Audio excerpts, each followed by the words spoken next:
So, ayan guys. Dahil pauwi na ngayon yung jowa ko.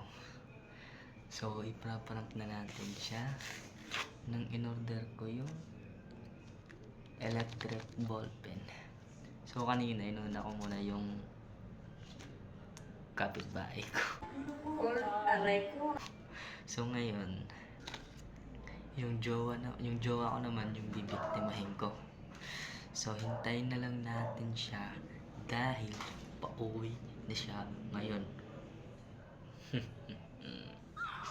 Maghintay ka. Tagal guys.